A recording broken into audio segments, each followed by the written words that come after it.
नमस्कार. मालिकेच्या आजच्या भागामध्ये आपल्याला पाहायला मिळणार आहे की इकडे सरोज कलाकडे येते आणि सरोजला खूप राग आलेला आहे, कारण वारंवार अद्वैत आणि कला जवळ येत आहेत. त्यामुळं तिला असं वाटतं की ही मुलगी माझ्या अद्वैतला तिच्या प्रेमाच्या जाळ्यात अडकवत आहे. त्यामुळं सरोजने असा विचार केलेला आहे की मी आत्ता हिला दाखवून देणार आहे. म्हणून सरोज म्हणते की हे बघ, ह्या पेपरवरती तू सही कर. मग त्या पेपरवरती काय लिहिलेलं असतं हे कला वाचायला घेते आणि ती वाचते तेव्हा तिला धक्का बसतो. त्या पेपरवरती असं लिहिलेलं असतं, जेव्हा कधी अद्वैतशी जवळीक साधण्याचा प्रयत्न होईल किंवा अद्वैत तुझ्या जवळ येईल तेव्हा तू स्वतःहून त्याला झिडकारायचं आहे, त्याला बाजूला सारायचं आहे, त्याच्याजवळ जायचं नाही, असं पेपरवरती लिहिलेलं असतं. आणि सरोज त्या पेपरवरती तिला सही करायला लावत असते. तेव्हा कला म्हणते की एक गोष्ट लक्षात ठेवा सरोज मॅडम, कारण आजपर्यंत मी एवढ्या सगळ्या गोष्टी तुमच्या सहन केलेल्या आहेत, कारण माझ्या आईवडिलांनी माझ्यावरती खूप चांगले संस्कार केलेले आहेत. पण आज तुम्ही कहर केलेला आहे. आज तर तुम्ही माझ्या चारित्र्यावरती संशय घेतलेला आहे. आज तुम्ही माझ्या चारित्र्याचा अपमान केलेला आहे. ती गोष्ट मी कधीच सहन करू शकत नाही.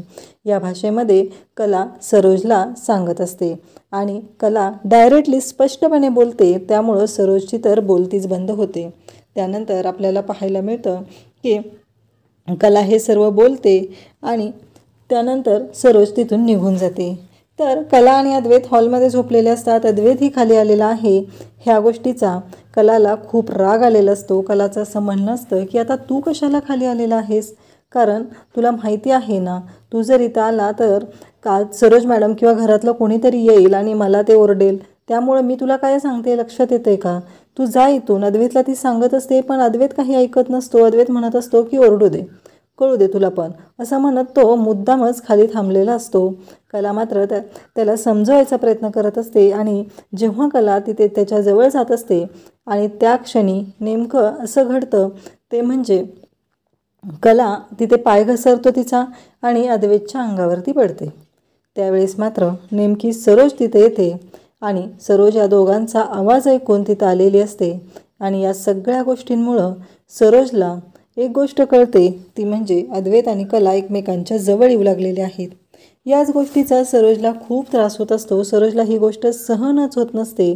सरोजचं असं म्हणणं असतं की हे काय चाललेलं आहे, हे कशासाठी घडतंय सगळं, कारण अद्वैत तुला माहिती आहे ना, प्रत्येक वेळेस मी तुला समजवण्याचा प्रयत्न केलेला आहे, पण तू मात्र ऐकायचं नावच घेत नाही, असं सरोज अद्वैतला म्हणत असते. ही मुलगी तुझ्याजवळ येण्याचा प्रयत्नच करत आहे. तेव्हा अद्वैत म्हणतो, कसं आहे, ही आत्ता रूममधून खाली झोपायला आली. मी विचार केला आबांनी जर हे पाहिलं तर आबा परत माझ्यावरती ओरडतील.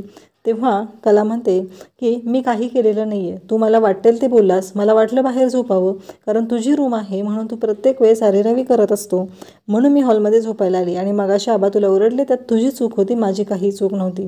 तेव्हा सरोजा अद्वैतला म्हणते की तू आत्ताच्या आत्ता रूममध्ये जा आणि रूममध्ये जाऊन झोप, कारण काही झालं तरी या मुलीसाठी तू इथे हॉलमध्ये झोपायची काहीच गरज नाही. आणि सरोज ही कलाला सांगू लागते की गोष्ट लक्षात ठेव, तुझ्यामुळं जर आबा किंवा घरातलं कोणी माझ्या मुलाला काही बोललं तर मी ते सहन करणार नाही. या भाषेमध्ये इकडे सरोज बोलत असते. त्यानंतर आपल्याला पाहायला मिळतं की सरोज कलाला बोलत असते. आता अद्वैत तिथून निघून गेलेला असतो. कला पण गुपचूप आपलं सामान घेते आणि जाऊ लागते, कारण सरोजचं हे बोलणं हे कलाला माहितीच असतं. सरोज याच भाषेत बोलणार आहे आणि ती प्रत्येक वेळेस सगळ्या गोष्टींचा दोष मलाच देणार आहे, ही गोष्ट ही कलाला चांगलीच माहिती असते. त्यामुळं कला काहीच बोलत नाही आणि कला गुपचूप तिथून निघून जाते. इकडे कलाला माहिती आहे की अद्वैतनं हे मुद्दाम केलेलं आहे, म्हणून कला चिडलेली असते. कला म्हणत असते की ह्या चांदेकरने असं का केलं, कारण हा ओरडतो, हा काही बोलतो, म्हणून मी बाहेर जाऊन झोपले, तर आज तिथे गेल्यावर पण ह्याने प्रॉब्लेम क्रिएट केलेला आहे. मी नक्की करायचं काय आहे. आणि सरोज मॅडम कधीच माझी बाजू घेत नाहीत, प्रत्येक वेळेस त्या माझ्यावरतीच डाऊट घेतात, असं इकडे आपल्याला कला म्हणत असते. कलाला वाईट वाटत असतं. सरोजचं जे वागणं आहे त्या गोष्टीचा तिला त्रासही होत असतो, पण तरीही शांत राहते ती, कारण तिचं असं म्हणणं असतं की काही झालं तरी मोठ्यांचा रिस्पेक्ट केला पाहिजे, मोठ्यांना आदर दिला पाहिजे, असं तिला वाटतं. तिच्या आईवडिलांनी तिच्यावरती जे संस्कार केलेले आहेत त्या संस्कारांसाठी ती शांत राहत असते. त्यानंतर आपल्याला पाहायला मिळतं की कला पण आपलं अंथरूण घेते आणि वरती रूममध्ये जाऊ लागते. कला आता रूममध्ये गेलेली आहे. सरोजच्या डोक्यातून ह्या सर्व गोष्टी काही जात नाहीत. तिला या सर्व गोष्टींचा त्रास होत आहे. तिला वाईट वाटत आहे की हे सगळं काय होत आहे, माझा मुलगा असा का वागत आहे वेड्यासारखा, तिला ही गोष्टच पटत नाही असं सरोजचं म्हणणं असतं. त्यानंतर आपल्याला पाहायला मिळतं की सोहम हे पेंटिंग काढायला घेतलेलं असतं आणि सोहम काजलचं पेंटिंग काढत असतो आणि त्याचबरोबर तो म्हणत असतो की खरंच पेंटिंगमध्ये पण किती गोड दिसते नाही. एवढंच इकडे त्याचं म्हणणं असतं, त्याला खूप छान वाटत असतं कारण ते पेंटिंग काढताना तो खूप खुश असतो आणि तेवढ्यात काजल समोर आलेली असते. काजल म्हणते, कसं काढलेस रे हे, मला 2 कान आहेत, तू एकच कान काढलायस. तेव्हा सोहम म्हणतो, अगं मी ते वन साईड बघितलं ना तुला, मग तसं काढले मी ते पेंटिंग. पण इकडे काजल मात्र ऐकायलाच तयार नसते. तो म्हणत असतो, अगं तुला काय कळतं यातलं, तू का असं बोलतेस. तेव्हा काजल म्हणत असते की मला कळतं यातलं, तू माझ्याबद्दल काही नको बोलूस, मला माहिती आहे तू हे पेंटिंग कसं काढलेस, मुद्दाम तसंच काढलेस ना, मला माहिती आहे. मला 2 कान आहेत, मला 2 कान काढ, नसेल तर आपण काढणार आपला दुसरा कान, माहिती आहे ना तुला, असं बोलू लागतो.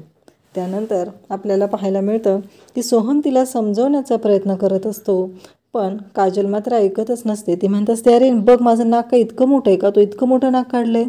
सोहम म्हणतो, अगं ते तुझं नाक मोठं नाही आहे, ती शॅडो काढली नाकाची, शॅडो, लक्षात येते का तुझ्या, असं तो म्हणत असतो. पण इकडे काजल ऐकल तर ते नवल ना, काजलला काही त्यातलं कळत नसतं आणि काजलचा दंगा सुरूच असतो.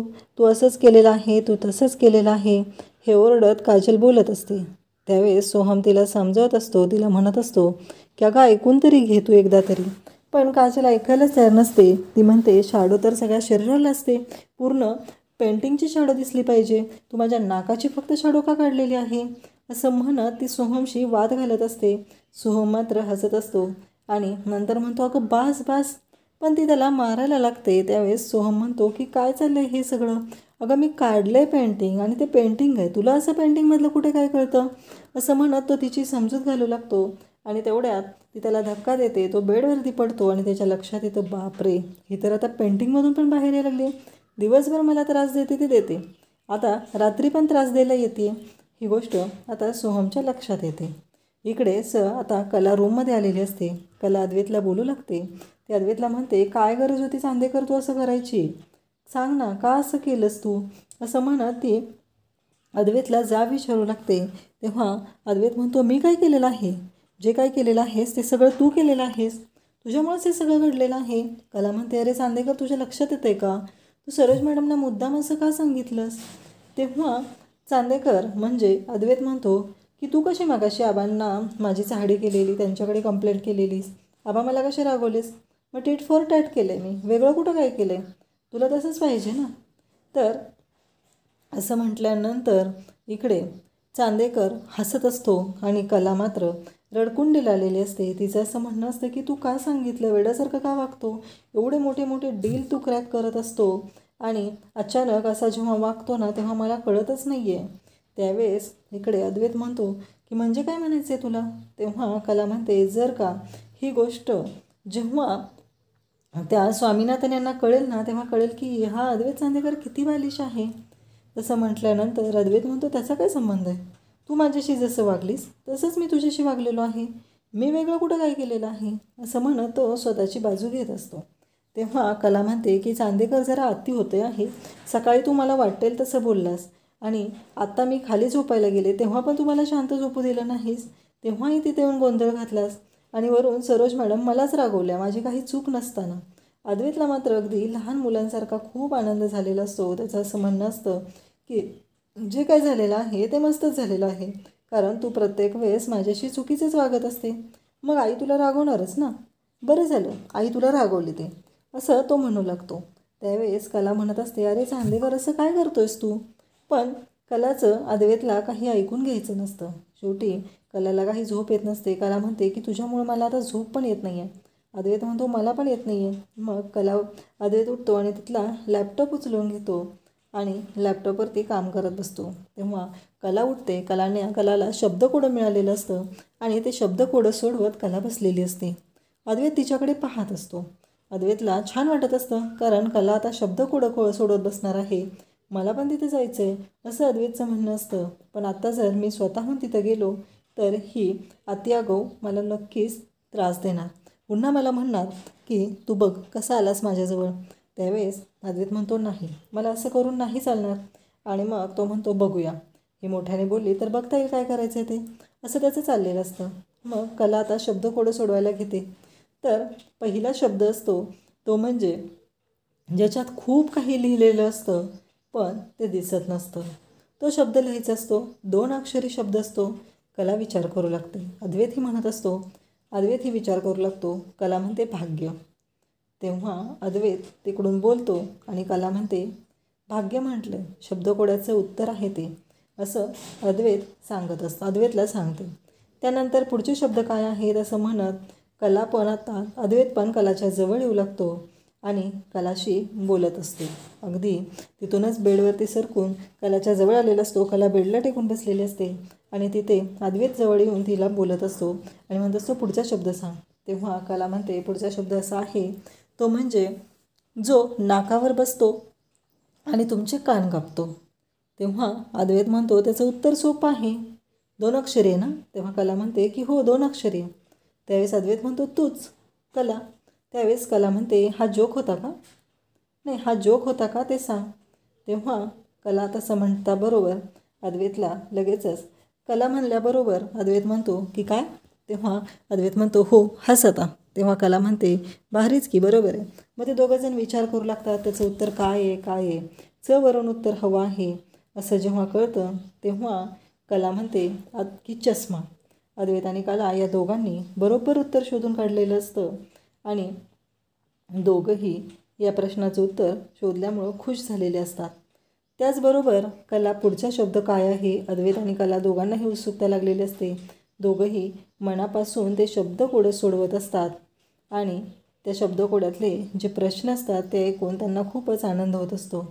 आता अद्वैतला झोप येऊ लागते आणि अद्वैत तसाच कलाच्या खांद्यावरती डोकं ठेवून तिथं झोपायला लागलेला असतो. तेव्हा कला म्हणते की चांदेकर. त्यावेळेस चांदेकर म्हटलं की अद्वैत म्हणतो काय. तेव्हा कला म्हणते की वरती जाऊन झोप. पण अद्वैत मात्र ऐकायला तयार नसतो. तो म्हणत असतो की का, प्रत्येक वेळेस तुझंच काय ऐकायचं आहे मी, असं त्याचं म्हणणं असतं. तेव्हा कला म्हणते की अरे चांदेकर मी काय सांगते. पण अद्वैत मात्र ऐकायला तयारच नसतो. त्याचं एकच म्हणणं असतं की नाही, मी ऐकणार नाही, मी तुझं प्रत्येक वेळेस काय ऐकू, असं म्हणत तो कलाच्या खांद्यावरती तसंच डोकं ठेवतो आणि तिथं तसाच झोपी जातो. त्यानंतर आपल्याला पाहायला मिळतं की कला पण म्हणते की खरंच झोपल्यानंतर किती निरागस दिसतोय. जेव्हा ओरडत असतो बोलत असतो तेव्हा कसा असतो हा पूर्ण वेळ का निरागस असा राहू शकत नाही, हा प्रश्न कलाच्या डोक्यात आलेला असतो. कला बोलत असते. त्यानंतर आपल्याला पाहायला मिळतं की कला म्हणत असते की हे सगळं काय चाललेलं आहे, कारण तिला प्रश्न पडलेला असतो की हा अद्वैत एवढा छान आहे आणि आता जर का पुन्हा कुणी याला माझ्या मांडीवर झोपलेलं बघितलं तर खूप मोठा प्रॉब्लेम येईल असं कलाला वाटत असतं. म्हणून कला विचार करू लागते आणि कला म्हणते जाऊ दे आता झोपलाय ना, म्हणून ती त्याला तसाच झोपू देते. त्याच्या डोक्यावरती हात ठेवते आणि तसंच त्याला शेजारी घेऊन ती झोपलेली असते. स्वतः आपलं डोकं बेडवरती टेकवते, स्वतः अवघडीत झोपलेली असते. पण इकडे सरोजच्या डोक्यात मात्र वेगळाच प्लॅन असतो आणि सरोजने ठरवलेलंच असतं की काही झालं तरी या सगळ्याचा दोष कलालाच द्यायचा आहे. दुसऱ्या दिवशी सकाळी सरोज उठलेली असते आणि ऑफिसचं काम करत असते. त्यावेळेस तिच्या लक्षात येतं की आता ह्या एंट्री ज्या आहेत त्या व्यवस्थित झालेल्या नाहीत.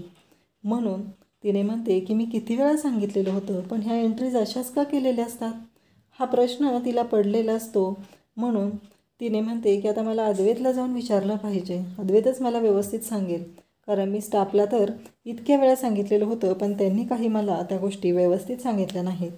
आता अद्वैतच्या रूममध्ये जेव्हा सरोज येते तेव्हा तिला खूप मोठा धक्का बसतो, कारण अद्वैत आणि कला दोघं एकत्र असतात. लिटरली अद्वैत हा कलाच्या मांडीवर डोकं ठेवून झोपलेला असतो आणि कलाने पण अद्वैतच्या डोक्यावरती हात ठेवलेला असतो आणि त्याला तसंच झोपू दिलेलं असतं. आणि जेव्हा सरोज हे पाहते तेव्हा दरवाजा उघडून पाहिल्याला तिला हे दिसतं तेव्हा ती जोरात किंचाळते आणि म्हणते की काय चाललं आहे हे. नाही, तुमचं चाललं आहे काय नक्की दोघांचं, हा प्रश्न सरोज विचारते. तेव्हा अद्वैत म्हणतो, अगं आई तू तसं समजते तसं काहीच नाही झालेलं. पण सरोजला मात्र ऐकून घ्यायचं नसतं. ती वाटेल ते आरोप करायला सुरुवात करतच असते. परंतु अद्वैत तिला म्हणत असतो, आई तसं काहीच नाही आहे, तू समजते तसं काही नाही आहे. परंतु सरोज मात्र ऐकायलाच तयार नसते. सरोज म्हणते, आत्ता मला सगळं कळलेलं आहे असं म्हणू लागते. कला तर पुरती घाबरलेली असते, कारण तिला माहिती असतं की आता सरोज नक्कीच राडा घालणार आहे. असं म्हणत कला शांतच होते, ती काहीच बोलत नाही. पण सरोजला राग आलेला असतो. सरोज म्हणते की काल रात्री त्या अवस्थेत पाहिले, आज हे. अद्वैत म्हणतो आम्ही. त्यावेळेस सरोज म्हणते, आता मीचा आम्ही झाला आहे. तू या मुलीचं वकीलपत्र घेतलेस बोलायला, नक्की काय आहे, तू या नात्याचा स्वीकार केलास का, असं म्हणत ती बोलतच ओरडतच बाहेर जाऊ लागते. कला तर पुरती घाबरलेली असते. मग अद्वैत हा सरोजच्या मागे जाऊ लागतो. इकडे आपल्याला पाहायला मिळतं की सोहम आता कॅफेमध्ये आलेला असतो. काजल येते आणि म्हणते, काय आज तू इकडे मित्रा, असं म्हणते. तेव्हा सोहम म्हणतो, काय आहे, हिला जरा पण काही वाटत नाही. कारण लगेचच काजल म्हणते, हां तुझी ऑर्डर, हां नको सांगूस, मला माहिती आहे तुझी ऑर्डर काय आहे. या भाषेत ती बोलल्यानंतर सोहम म्हणतो की काय आहे हिचं, हिला जराही माझ्याबद्दल काहीच वाटत नाही. त्यावेळेस मात्र इकडे काजल म्हणते की हो बरोबर आहे, 4-5 पिझ्झा त्याचबरोबर स्मूथी असं ती बोलू लागते. इकडे सरोज रूममध्ये येऊन रागाने बसलेली असते. तिला अजिबात आवडलेलं नसतं की अद्वैतचं ह्या पद्धतीचं वागणं. तिचं असं म्हणणं असतं की अद्वैतने पण आता त्या मुलीचा स्वीकार केलेला आहे. तिला आठवू लागतं की लग्नाच्या वेळेस संगीताने मागितलेली माफी. त्यावेळेस कलाने सर्वांसमोर सांगितलेलं असतं, नैनाताई ही माझी मोठी बहीण आहे. म्हणजेच कलाने सर्वांच्या समोर सांगितलेलं असतं की ती दुसरी तिसरी कोणी नसून नैनाची बहीण आहे. कारण इतके दिवस सगळ्यांचा जो गैरसमज होत होता तो गैरसमज तिने मिटवलेला असतो. आणि हे सगळं आता सरोजच्या डोळ्यासमोरून जात असतं. आणि अद्वैत येतो आणि आईला म्हणतो की आई तू समजते तसं काही नाही आहे. पण सरोजला खूप राग आलेला असतो. सरोज म्हणत असते की अद्वैत बास, मला तुझ्याकडून ह्या अपेक्षा नव्हत्या. मला असं वाटलंच नव्हतं की तू असं करशील. पण आता तूही त्या मुलीचा स्वीकार केलेला आहे, त्या नात्याचा तू स्वीकार केलेला आहे, त्यांचं वागणं तू विसरलेलं आहे. तुला जराही वाटलं नाही की ते चुकीचे वागलेले आहेत. तरीही तू त्या गोष्टींचा स्वीकार केलेला आहे, त्या मुलीचा स्वीकार केलेला आहे. आणि आता तू माझ्याशी वाद घालत आहे त्या मुलीची बाजू घेऊन. तेव्हा अद्वैत म्हणतो, आई तू समजते तसं काही नाही आहे, तू ऐकून तर घे, तुझा गैरसमज झाला आहे. पण सरोज मात्र ऐकून घ्यायला तयार नसते.